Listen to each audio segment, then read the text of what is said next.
You're listening to Tapasya Loading, a boutique podcast for the holistic creative. And I'm going to be doing a solo cast for you folks today.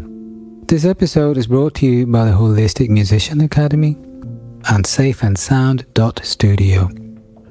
Mentoring for serious creatives looking for deep support. For musicians and artists, I have a free course for you. 6 days, 1 map, real change. Please go to holisticmusicianacademy.com and click on free training. For vocation agnostic coaching and facilitation inquiries, please go to safeandsound.studio. I'm TL Mazumdar, pianist, songwriter, educator. Let's stoke the fire.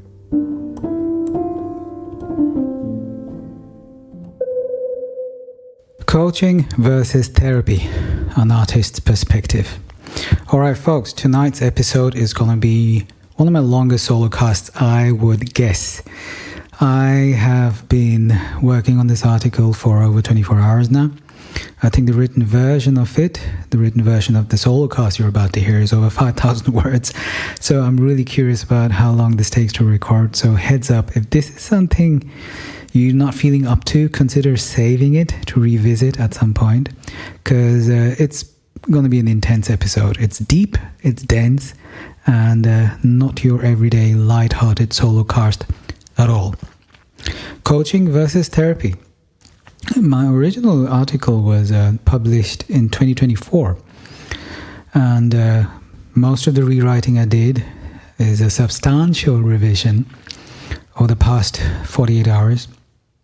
And the reason I'm revisiting this is because when I wrote the first version of this in 2024, it was because of a question that kept coming up in conversations with clients, collaborators, students, who kept asking me what exactly is the difference between coaching and therapy. At the time, I gave an answer reflecting a somewhat oversimplified general consensus. Therapy delves into the past, while coaching looks towards the future. Therapy addresses the why, coaching concentrates on the how. Like I said, a bit of an oversimplification. The article did reasonably well though. People found it, shared it, told me, got back to me that it had helped them understand what kind of support they might need, and I still stand by its intention. But another 2 years of working with artists and undergoing fairly intensive training of my own, my understanding of that distinction has changed considerably. Now, I could have simply replaced a few paragraphs and left it at that. But the shift in my understanding has a lot more to do with my personal study that I've been doing this past year. Neuroscience, somatics, more psychology modalities, martial arts philosophies, and studying with teachers like Peter Crone and Ryan Hurst, in addition to the people I've studied with in the past. Also delving deeper into my yoga practice, all facets of it, not just the physical one. And all of these need to be a part of this conversation now. There's also a more pressing reason: the state of the creator economy, particularly the arts. Some bullet points, which aren't particularly pleasant, I will warn you, are on the blog post, the article in itself. But let's just say the majority of artists and professionals are dealing with severe well-being and mental health issues, the kind of stats that might shock some of you, both with the kind of numbers they come with, and also about how you might have been very wrong in how alone you feel. Because trust me, in case you have been struggling, know that you are not alone. The figures mentioned on the article, which I won't get into here, may not be that surprising to some of you who've spent enough time in the independent arts ecosystem or industry, or even a general creative in today's world trying to promote and sustain their work. Because at this point, we're expected to create, perform, produce, promote, sell, tour, remain visible, and understand an industry changing faster than most people can keep track of, and somehow stay psychologically intact while doing it. Now, the details may look a little different for a writer, a filmmaker, a dancer, designer, or any other independent creative, but the underlying collision is the same. Our work is personal, the conditions surrounding it are unstable, and the person making it is increasingly expected to be both artist and infrastructure.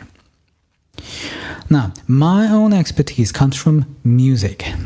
I shouldn't pretend every creative vocation operates identically, but what follows applies to creative people whose inner lives, identities, and livelihoods are unusually entangled with what they make.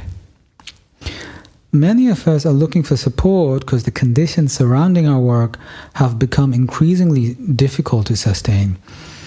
But what's far less clearer is what kind of support is being looked for and what the person offering it is actually qualified to do, and what words such as coach, therapist, facilitator, or practitioner tell us in the first place. And by the way, not necessarily very much, as it turns out. Let me tell you a little about where I'm coming from. Now, my college degrees are in music, with artist management being one of the major modules I took up later, which included psychology included in the coursework.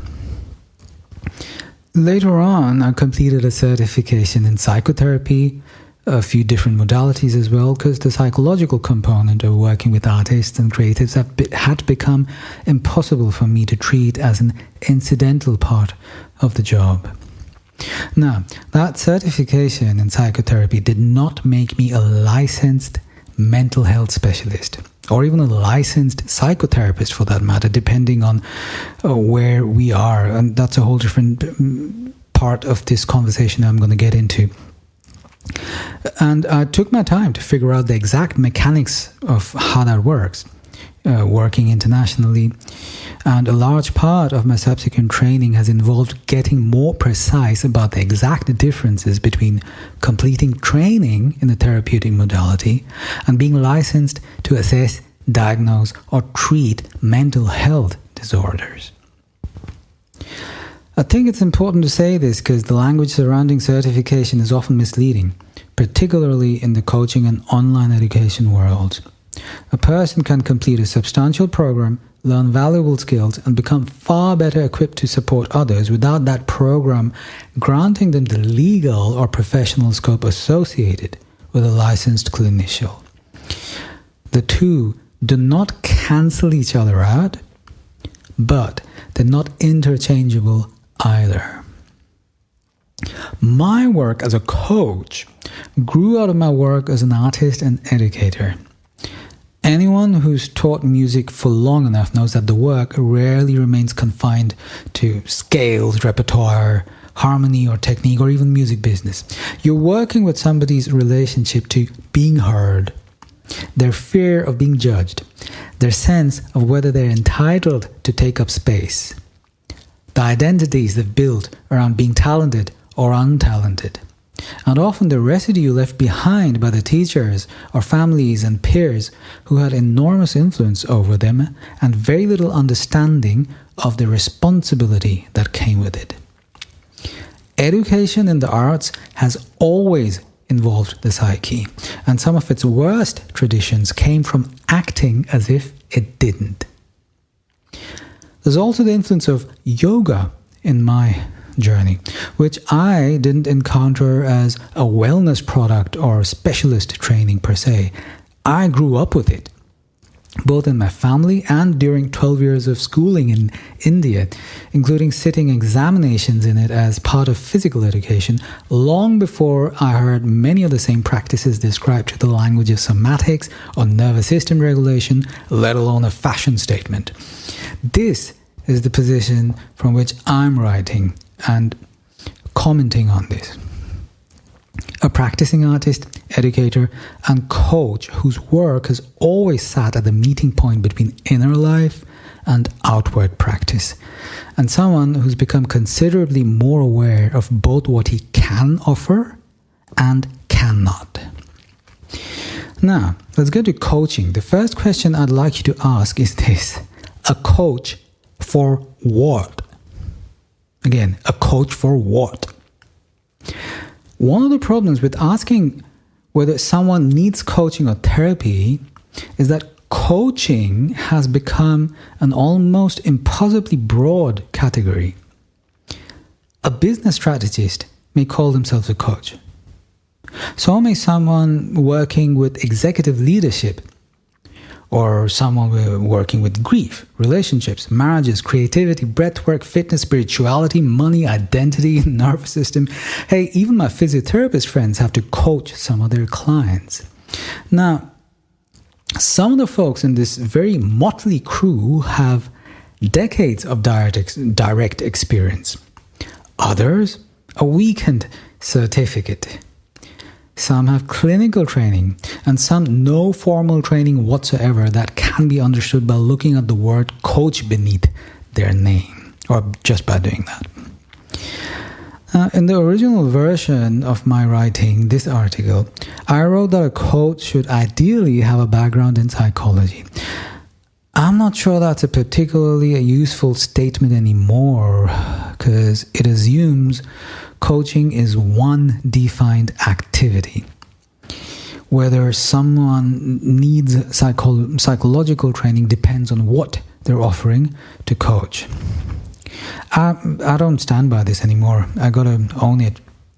Here's the thing. 3 of the people who have coached or mentored me most significantly do not have psychology degrees at all.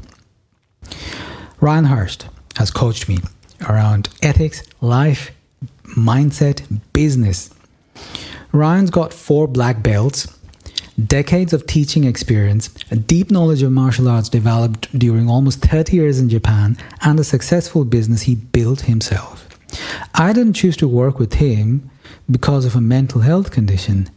I chose him because the way he's lived, worked, taught, and conducted himself gave him experience directly relevant to the questions I was bringing him. Kenny Warner. His work as my mentor has never been limited to the mechanics of the piano or even music. Effortless Mastery, his legacy, deals directly with fear, perfectionism, identity, and the relationship artists have with their own creativity. In fact, in his last workshop, he was talking quite a lot about neural networks and neuroscience. So it turns out he's getting into a lot of similar literature I am of late. His authority in that entire territory, not neuroscience, but what I mentioned earlier, doesn't come from a psychology degree, but from a lifetime spent examining these patterns through his own work as a musician and educator. Let's talk about Peter Crone, another one of my milestone coaches. Peter works with identity and the mental constructs through which we experience our lives. Now, I can only speak from my own experience, please make a note of that, but his work has helped me way more than any psychologist or therapist I've personally worked with. Again, this guy doesn't have a psychology degree, but what he does have is an unusual degree of depth, articulation, and precision. The precision is stunning in the work he actually does. Now, this doesn't mean credentials are irrelevant. Please make a note of that. There's another version of this story in my friend and peer, for example, Vivian Ertz, who's a cutting-edge New York-based Dutch singer-songwriter, producer, and educator, who also happens to hold a degree in clinical psychology. For those of you who've been hanging out here for a while, you might have caught her on my podcast. She made her secondary appearance, the first guest to make a secondary appearance on Tapasya Loading. And Vivian worked in private practice before developing work that brought psychology, mindfulness, improvisation, and music education into direct conversation with one another, including her teaching at Berklee College of Music in Boston. A quick note. There's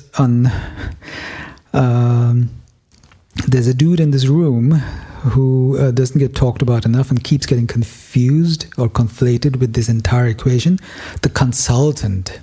Where does consulting fit into all of this? And I mentioned this for a specific reason. This is another role which gets folded into coaching so often that many people no longer realize that they're different. The consultant is not necessarily a coach. The consultant is its own role. Yeah, a coach is generally there to help you examine what is happening, identify what you want, and develop your own capacity to move towards it. It's a different degree of permission that's being exchanged between you and them. A consultant, on the other hand, is hired precisely because they know something the client does not. Maybe a bit of an oversimplification there, but that's the best formulation I could come up with. If I bring in someone to examine my business model, analyze a release strategy, improve a marketing system, or advise me on a particular area of the music industry without necessarily taking on the role of a mentor or a teacher, without any kind of hierarchy there involved, I'm not paying them to, well, at least not primarily paying them to help me discover some answer within myself. I'm paying for pretty straightforward knowledge, or even like a diagnosis, for lack of a better term, of a non-clinical problem, and recommendations based on expertise I do not currently possess. I probably shouldn't have used the word diagnosis, but I use that as a metaphor, just to be clear, not literally, okay? That distinction, though, becomes especially important in creative work, because a lot of what is sold as coaching is consulting with coaching language wrapped around it. Someone presents a predetermined business model, teaches it as the correct path, and then calls the process coaching because questions and accountability might be included along the way in some capacity. Now, there's nothing wrong with consulting per se. Absolutely not. I consult too, and it can save years of unnecessary experimentation when the consultant has real experience, understands the context, and is honest about what they know. The problem begins when advice is presented as discovery, when the practitioner's preferred method is treated as something the client reached by themselves, or when resistance to that method is interpreted as a limiting belief rather than a reasonable disagreement. Rewind and listen back to that again if you need to. It also matters because consulting requires a very different kind of authority. A coach doesn't necessarily need to have built the exact career their client wants. Think about that one. A coach does not necessarily need to have built the exact career their client wants, provided they're skilled in coaching the area they have agreed to address. A consultant claiming to advise an independent artist, for example, on touring, audience development, contracts, and release strategy should be able to demonstrate relevant knowledge of those things. Listening well and asking powerful questions cannot substitute for expertise when expertise is what has been sold. Much of my own work moves between coaching, mentoring, education, and consulting. The lines can get blurry, but I think I do a moderately decent job of establishing a few nonetheless. Now, there are moments where an artist doesn't need another question. They just need some information about the industry or a specific dynamic they're dealing with a collaborator, or just some stuff on law. I'm not a lawyer, but I can share some of my experiences with general rules. What's a PRO? What is publishing? What exactly is performance rights? Just even some of my clients don't even know that these are separate modalities completely. So an experienced reading of the situation or a direct answer can itself be very helpful without getting into coaching or law territory. Just to be clear, please don't ever consult a non-lawyer about law. Only lawyers and nobody else are qualified to advise you on that, on the side notes. Anyway, at other times, giving them my answer would interfere with the more important work of helping them hear their own. The responsibility here lies in knowing which role exactly I am occupying, making that clear to the person I'm working with, and not using one form of authority to smuggle in another. A useful question when choosing support then is not only, do I need a coach or a therapist? It may also be, do I need somebody to help me find my own answer? Or someone with enough relevant experience to advise me on a problem I cannot reasonably solve alone? Listen back to that again. And I'll just repeat it for you. Do I need someone to help me find my own answer? Or someone with enough relevant experience to advise me? Often, the answer will involve both. And that's probably the reason why this whole thing can tend to get a little blurry in the first place. But what matters at the end of the day is that both people know when the conversation has moved from one to the other. I need a sip of water now. I dare you to keep up with me tonight. This is the speediest solocast I'm going to be recording, I think. Or have recorded. Hang on a sec. Okay.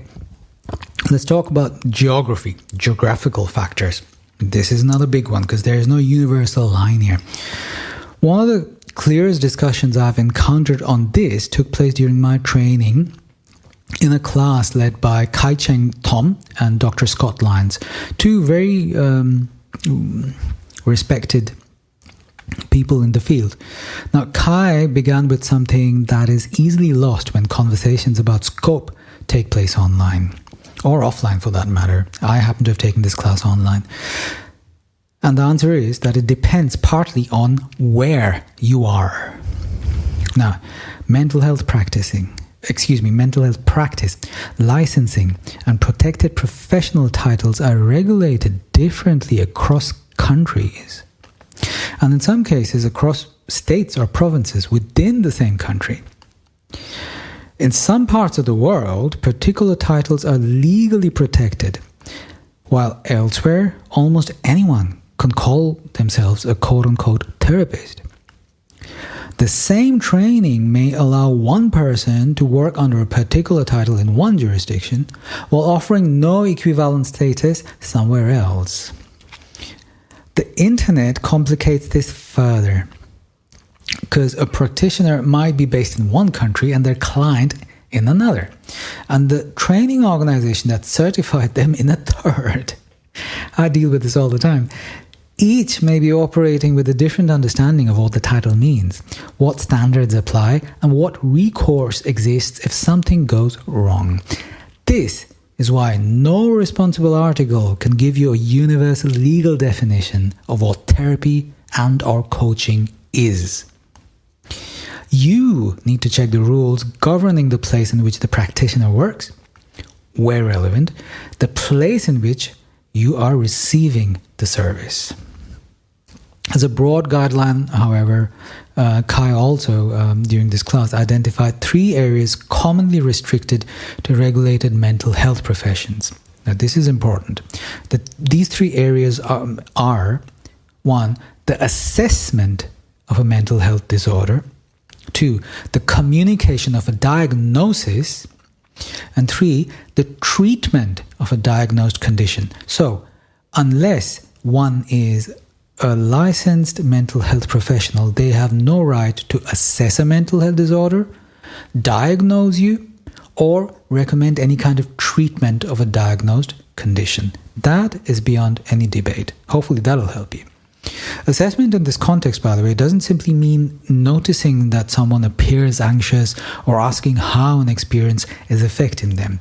It means evaluating symptoms in order to determine whether they meet the criteria for a disorder as stipulated by some official body and how severely that disorder is affecting that person's life.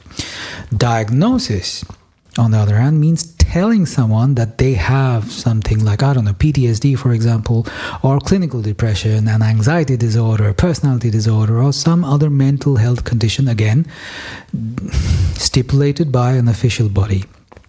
Now, Kai pointed out that diagnosis is restricted even among many mental health professionals because recognizing a few matching symptoms is not the same as carrying out a differential diagnosis. Similar symptoms, I'm not even a huge fan of that word, can have very different origins, and a diagnosis can significantly affect someone's access to insurance, funding, treatment, as well as how they understand themselves. Treatment has an equally specific meaning here. It involves claiming to work directly with a diagnosed disorder in order to improve it, place it into remission, or cure it. A coach or a somatic practitioner cannot claim to treat someone's PTSD just because breathwork, movement, parts work, or another practice may help that person feel better. Officially, they do not have the right to claim to do that. That is irrefutable as a rule. However, this is where an important distinction starts to emerge, and it emerged during the lecture I attended as well, which is depth is not the same as scope. Now, this might sound very contradictory to what I just said, which basically were the official rules, but hear me out here. The difference between scope and depth is one to really sit on for a bit. We've become so accustomed to treating emotional depth as the property of licensed professions, especially in the Western world. If someone cries, speaks about grief, becomes angry, remembers something painful, or tells a story involving trauma, a coach may fear that the session has crossed into therapy merely because the emotion is intense.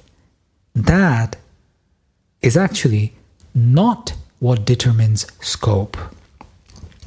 As Kai put it, emotion is not regulated by law. That's a big one. Emotion is not regulated by law, at least up until a certain point. I mean, if someone uses emotion to justify them getting physically violent, that's a whole different story. Just to be clear, that's not what I'm recommending. In fact, none of what I'm saying today is actually a recommendation, folks. But human beings are allowed to be with another in pain. There is no shame around pain, and you don't need to be qualified to hold space for someone who might be in pain, just to be clear. Healing can happen between friends, within families, through modalities like music, spiritual practice, movement, education, community, and countless other relationships that do not belong to a clinical system. Peer workers and outreach workers without advanced degrees often accompany people through experiences of enormous intensity, including addiction, hospitalization, and even death. Their work is not shallow because it's not clinical psychology or psychotherapy. That being said, none of this grants a practitioner permission to do whatever they like. It just asks for a more accurate understanding of the boundary. And as you can see, these boundaries have a penchant for getting blurred all the freaking time.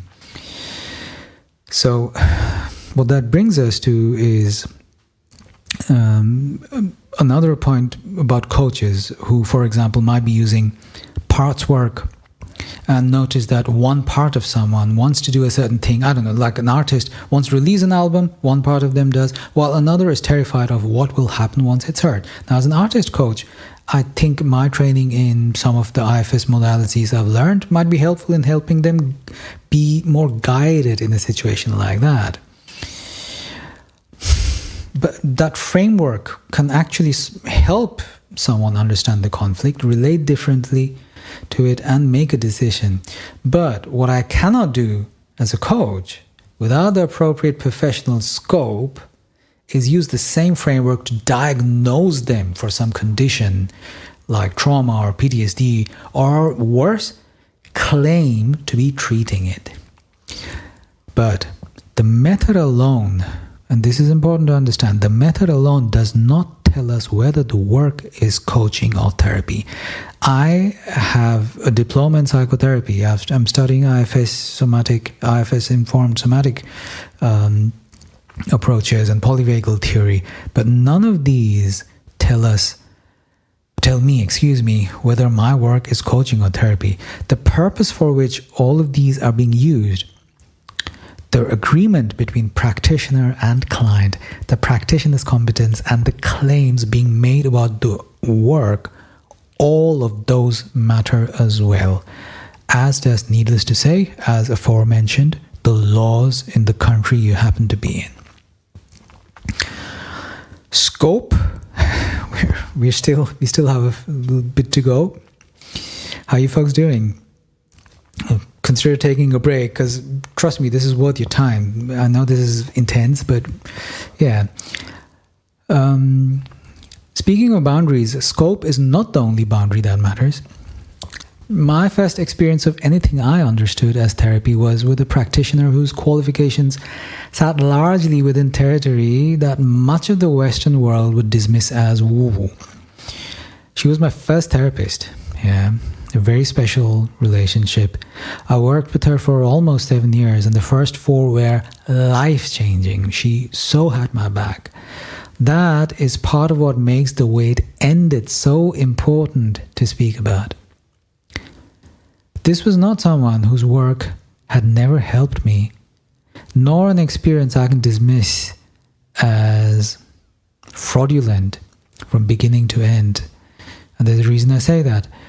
Something of enormous value happened within that relationship, followed later on by a breakdown of professional boundaries that contributed to one of the most disturbing weeks of my life. Now, over time, she'd begun offering unsolicited advice that I found increasingly out of context. During a breakup, for example, she apparently was also holding sessions with my former girlfriend. When I eventually asked her to be more mindful of the boundaries surrounding our work, her response was an email accusing me, in response to mine, in her defense, of hurting her feelings and making the situation about her, while citing her own teachers as the people who had directed her to act the way she did. By that point, she'd also, over the years, asked for my advice about her daughter's education, attempted to draw entrepreneurial advice from me, or at least try and get into discussions about entrepreneurship with me, none of which had anything to do with the relationship I believed I was paying her to hold. I subsequently discovered that she'd not left her home since the pandemic. Now, I'm not sure how relevant that is, but I don't know if agoraphobia or some other struggle she was dealing with, and I should not try and diagnose to make sure I put my money where my mouth is, if any of that was involved. But like I said, none of that is for me to diagnose or determine as the client. But the extension of her isolation had never been disclosed to me, despite its potential relevance to her ability to work. She then dropped me during the same week in which I was going through a tough time, and I'd actually lost someone to cancer. Why do I say this? Because experiences like these are not confined to people using the title therapist. Over the years, I've also lost count of how many coaches I've tried to work with, some of whom ran extremely successful businesses, by the way, while using practices that left me confused about myself, my judgment, and some days pretty messed up about the overall direction of my career and life. And their commercial success often made the situation harder to assess, because the success was also being presented as evidence that their methods worked. And this points to another problem running through the entire field: the commodification of services built around people's uncertainty, ambition, pain, and desire for change. Coaching, consulting, mentorship, and therapeutic work are all sold in a marketplace, sometimes at considerable prices. I'm guilty of that. I charge pretty high prices, where the ability to build authority and sell an outcome can be mistaken for the ability to support another human being responsibly. Now, navigating that distinction is so complicated. It really is complicated. on both sides, to be fair, particularly when someone seeks help precisely because they no longer trust their own ability to find the way forward. That's such a vulnerable space to be in. I've been there. I continue to find myself in these spaces, and it is so vulnerable. Now, personally, the harrowing experiences I've had with both my therapists and coaches, one particular therapist, and some of the coaches I worked with or started working with, are situations I recovered from in large part, I'll be honest, because of my own training and the presence of some very sensible friends and family. But I gotta be honest, I'm not convinced everyone placed in these situations would have had access to either. And these experiences is one reason I resist simplistic arguments on both sides. The fact that someone is not licensed doesn't mean their work cannot change a life. Mine was changed. The fact that the work can reach great depth doesn't mean it's being held responsibly. Mine eventually wasn't. Nor would the same situation have carried identical implications everywhere. Depending on the country, the title used, the certification held, and the way the services were described, there might have been a professional body, complaints procedure, or legal framework through which the conduct could have been examined. In another jurisdiction, there may have been no meaningful recourse at all. So, assessment, diagnosis, and treatment are crucial parts of scope, but they're not always the only way a practitioner can cause harm. Conflicts of interest, dual relationships, unmanaged disclosure, emotional dependence, failure to maintain the agreed role, and making the client responsible for the practitioner's feelings can have serious consequences whether or not anyone has mentioned a diagnosis. We can, as practitioners, remain technically outside the restricted territory often described, while still behaving in ways that are profoundly, I'll use that word, profoundly irresponsible. This is where licensing, regulation, ethical code, supervision, and professional accountability can matter beyond the qualification itself. But, well, they can't guarantee that someone will act well. I'm a son of two doctors, by the way. I'm intimately familiar on how the medical industry has its shadow side. But the regulations can create some standards against which the conduct can be assessed and somewhere for a client to turn when it cannot. Okay, co-creation, competence, and referral. There's also an emphasis on co-creation that needs to be addressed. Rather than introducing a psychological or somatic or movement technique because the practitioner has decided it's what the client needs, the coach reflects what they are hearing, explains why a particular framework may be useful, and asks whether the client wants to work with it. The person receiving the coaching remains an active participant in determining what happens. Now, that may sound obvious, but plenty of harmful work begins when the practitioner becomes more attached to applying their method rather than listening to the person in front of them. So the point of that is competence matters just as much.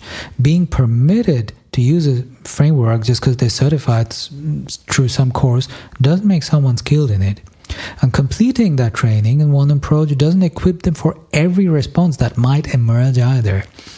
Ethical practice includes recognizing the point at which additional support is needed, having a network of appropriate practitioners, and referring someone when the work moves beyond what you, or the coach or therapist, me in this case actually, not you, or maybe it's you, I don't know, can responsibly hold.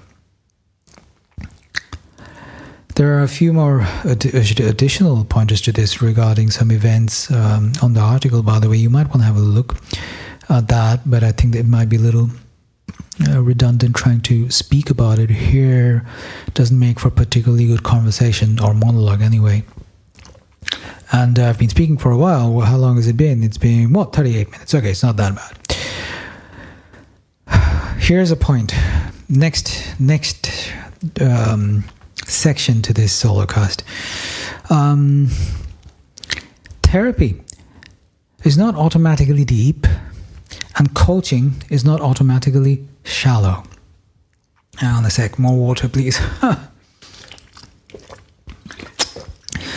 During the same class I referred to above with Kai Cheng Tom and Dr. Scott Lyons, Scott pointed out that fear of emotion is not confined to coaching.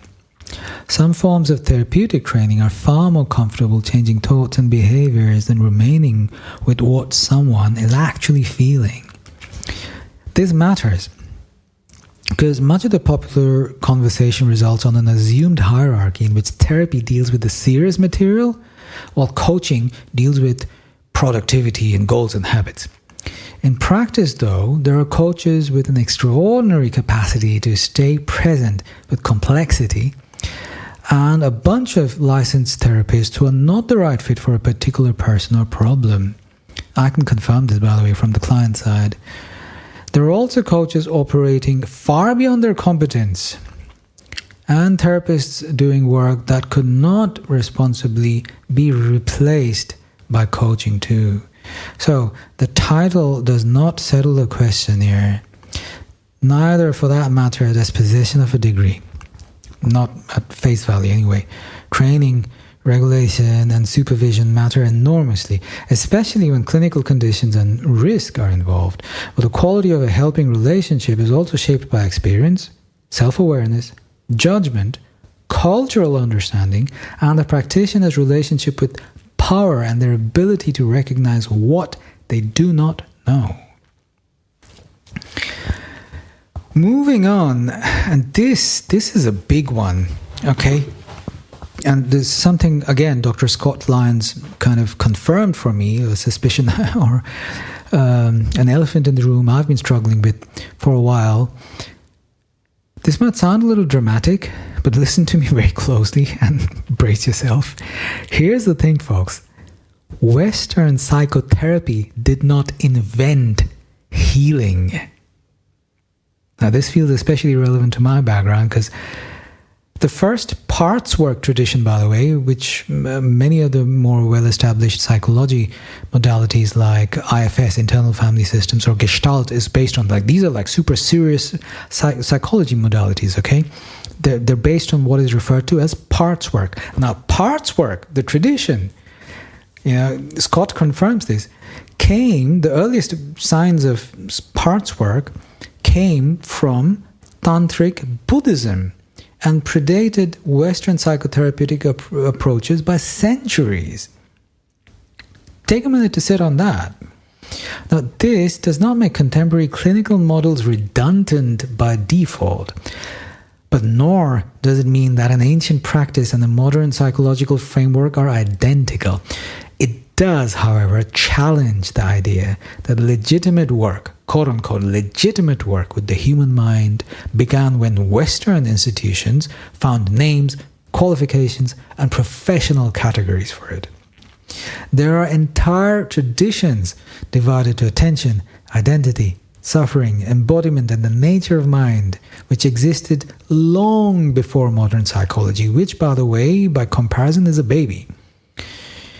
Traditions in yoga, Buddhism, Vedas, in my case, Advaita Vedanta, one of my favorites, are not primitive approximations of ideas the West eventually completed. And I say that because that's the image that's always or often projected. Traditional Eastern modalities were precursors or like the baby ideas of something the West eventually kind of refined. That's bullshit. These are traditions that emerged from their own histories, philosophies, disciplines, and forms of practice, and these practices were complete. They were not completed by the West. The modern wellness industry has often extracted techniques from these traditions, removed them from their cultural and philosophical contexts, and returned them to the world as new discoveries.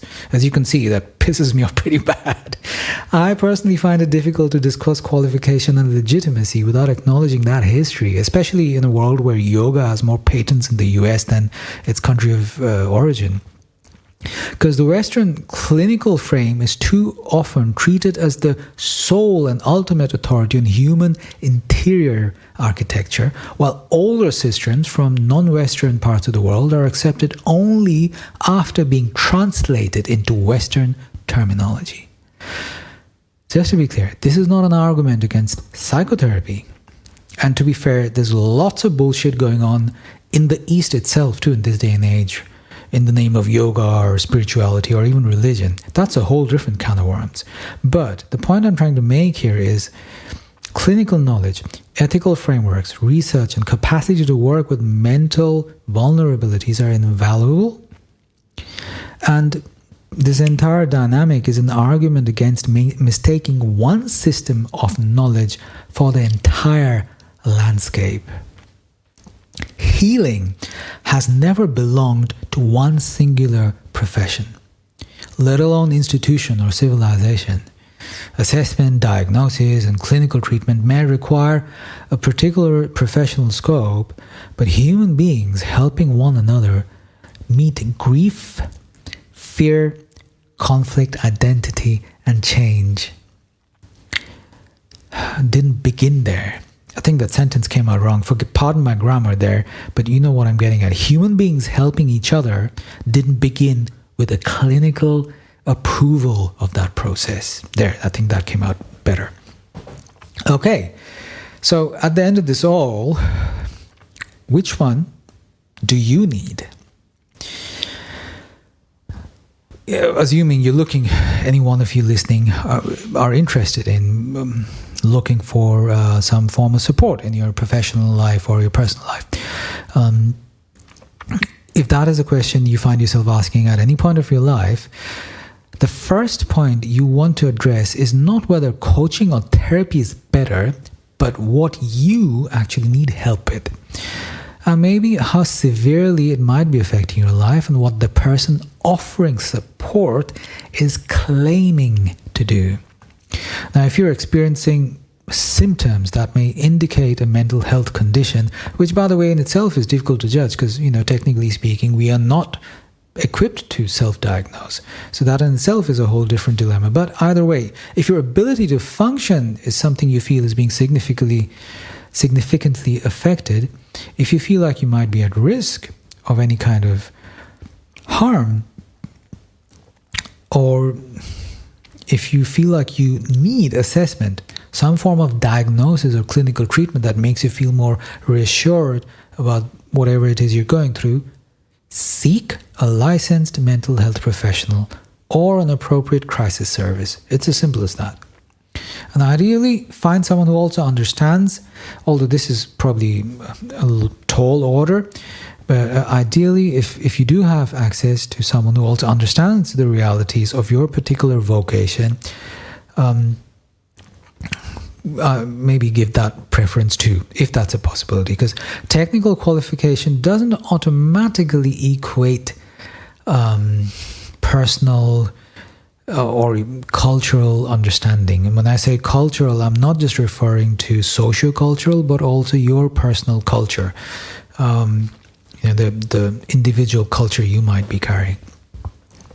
Now, if you're looking for support with your work, with your vocation, professional decisions, artistic directions, creative blocks, accountability, performance, leadership, the business around your work, or your relationship with the concept of business, or the relationship between your inner patterns and what you're trying to build, a coach with relevant tools, but the relevant expertise, experience even, maybe experience is the better word, or the better... I'm running around in circles here. Okay, let me do that again. A coach, if you're looking for support with what you're trying to build and its connection to your inner world surrounding your work, I personally would tend to lean towards a coach. I'll be the right one with the relevant background and profile that's the right fit for you. Now, that coach may work at considerable emotional depth, by the way, something I do, because my coaching goes deep.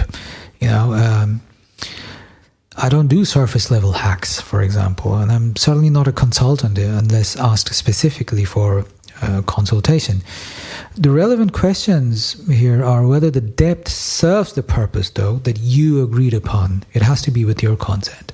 Whether they're trained and competent in the approaches they use, and whether they can recognize when your needs have moved beyond their scope.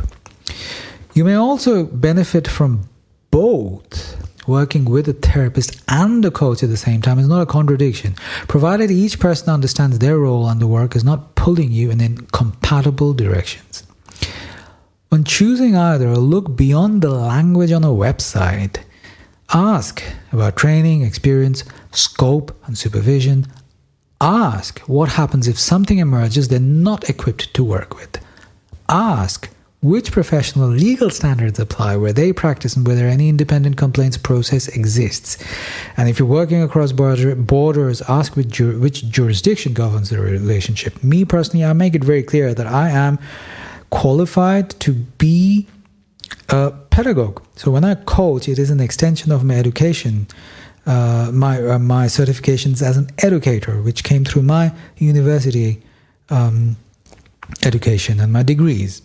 I do not advertise myself as a psychologist. I do not advertise myself as a therapist.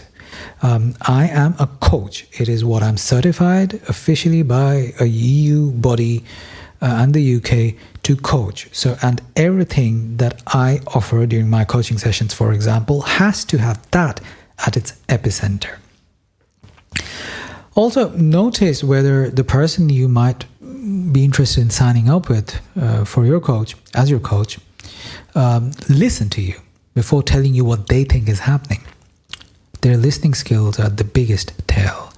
Notice whether their method leaves room for your own knowledge of yourself. Notice whether they can describe the limits of their work without becoming evasive or defensive.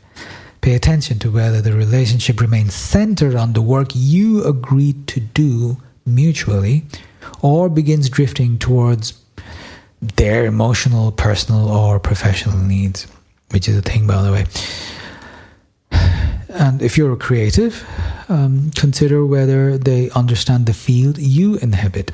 Creative blocks, for example, do not exist simply from or separately from careers, bodies, histories, identities, money, relationships, and the conditions under which art or creativity is now expected to survive. My understanding of these conditions, for example, was built in and through music, and that remains the center of my professional experience. But my coaching is not always limited by vocation, because during my tenure as a music tutor for the German government, for example, for whom I worked both as a tutor and coach, and even visiting professor probably an overstatement, but yeah, that word isn't actually the same in all countries either. Either way, I worked extensively in social projects too, with people from very different backgrounds, many of whom were dealing with questions that reached far beyond quote-unquote just music. Whole different story, maybe I can get into that at some point. And over the years, that work has shown me how similar the underlying architecture can be across professions, creative disciplines, cultural backgrounds, locations. That relationship between identity and work, the fear of judgment, the tension between intuition and expectations, and the patterns that shape how someone responds to visibility, responsibility, uncertainty, change, pressure. All of these fit into the larger picture. My experience in the arts, and by the way, I think coaching is also an art, a random afterthought there. In my opinion, coaching is more an art than a science, but that's all debate altogether. Either way, my experience in the arts informs how I recognize and work with those patterns. It doesn't confine the work to just musicians or creatives or artists. I have worked with people in the corporate sector as well, or CEOs or business leaders and so on, even though they're not the bulk of most of my clients. Just FYI on a side note. None of this, by the way, makes me the right coach for everyone, just to be clear, and to give you an example, which is why the person their context, and what they are actually asking for matter more than fitting them into some category. All right, folks, we're almost there. So I guess what I want to end with tonight is where I have landed. How you folks doing there? You still around? Well, for those of you who are, mad love, mad respect. And I'll leave you with this tonight in this very, very intense solo cast. This is where I've landed in this entire debate, okay? I used to think that the difference between coaching and therapy could be explained primarily through time and direction. One turns towards the past, therapy, and the other points towards the future. I now think the distinction is better understood through something else. Scope, purpose, context, competence, agreement, and even things like geography, and of course boundaries and accountability. A little anecdote before I end. I find myself thinking back to my university course, the one in artist management and psychology that I was doing, which was part of a music degree, by the way, but it was a liberal arts, kind of a multidisciplinary degree. And the director of the psychiatric department at a local hospital in the city I was doing my degree in, and this was a pretty well-known department, by the way, all over Germany, was invited to lecture us on personality disorders and the particular susceptibility of artists to them. By the end of the session, every student that left the room had their head hung down low. I don't even know if that's an expression, but I remember everyone leaving that room so confused and so anxious, wondering if they were embodying a personality disorder. Fun fact, almost 2 hours into the lecture, this guy was a legit mad professor, by the way, very tunnel vision kind of a guy. 2 hours into the lecture, I raised my hand and asked if any of these conditions he had described in such acute detail could actually be healed. I was the only student who asked that question. And the gentleman, excuse me, the lecturer seemed genuinely surprised, as though the question didn't belong to the material he'd prepared.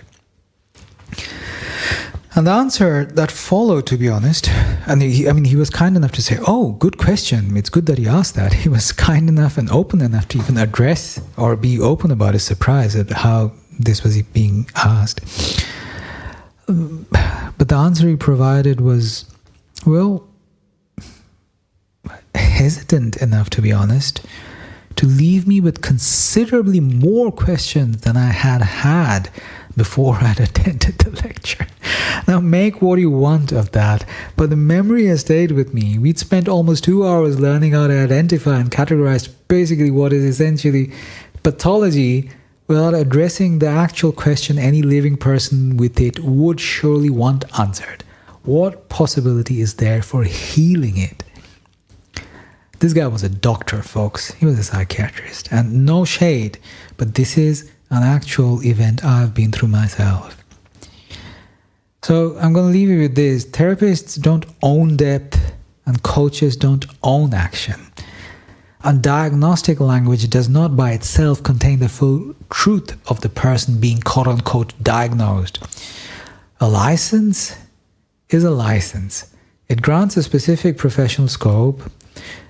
It doesn't, however, make every licensed person right for every client or equip them to answer every question that matters. It isn't really comparable to a driver's license, for example, in my opinion. And training outside the licensed professions, on the other hand, can create enormous capacity but doesn't grant certain permissions. The work involved can be life-changing, though, and without being clinically regulated, but can also become dangerous as a result when depth is mistaken for competence that doesn't really exist, or the absence of regulation is treated as freedom from responsibility. I'm not even sure if freedom is the right word, or some kind of immunity from the responsibility. The more I learn, the less convincing I find any attempt to turn this into a clean contest between coaching and therapy. Not that it is a contest in the first place, but both can contain radically different schools, with scholars anyway. Okay, I am starting to feel, how long has it been now? It's been almost an hour, 59 minutes. So my voice is definitely feeling it. Both can contain, I'll repeat myself, radically different schools of thought, radically different levels of training, relationships with diagnosis, and ideas about what healing even means. Maybe I should do another one on healers, but I have my reservations about that word.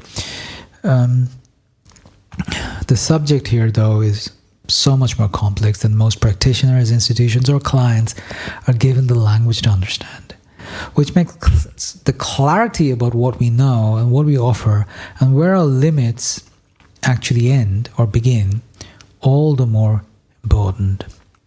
For what it counts in my coaching practice at the Holistic Musician Academy, or more recently Safe and Sound Studio, I work with the client as a whole person, because I don't believe that the work, the professional life, identity, and inner world can really be separated into convenient departments per se.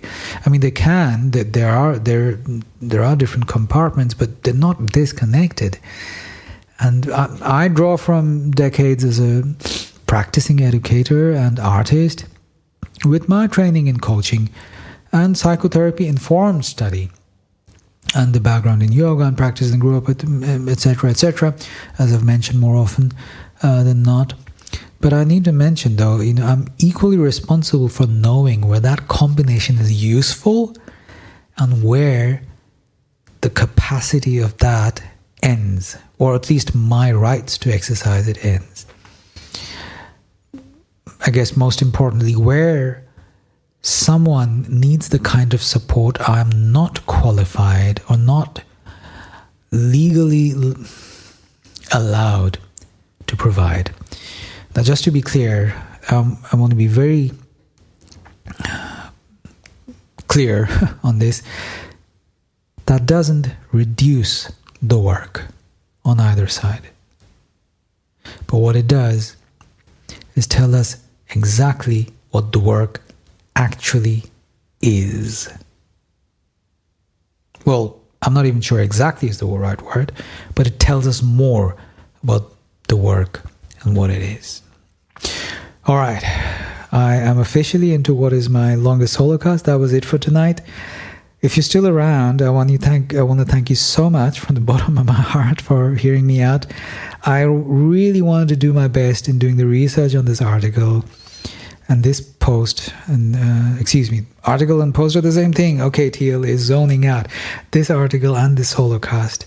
I hope you found this helpful, and if any of you have any thoughts you'd like to share, thoughts about resonance that you found, or thoughts that didn't land that particularly well with you, I'm really curious on your thoughts. Feel free to get back to me. For those of you on my mailing list, you know where to find me. If not, go to the Tapasya Loading website or the blog post, which is included on the link.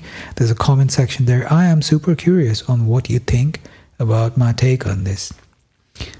And I hope you have a wonderful weekend, and join me soon for the next episode. Over and out. Hey folks, I hope you found that episode helpful. Here's a little request. If you did, consider sharing this episode with your folks. Think about the ways in which they might benefit the way you did. And please don't ever hesitate to reach out if you have queries. My name's TL. I'm an independent musician and educator, and the founder of the Holistic Musician Academy.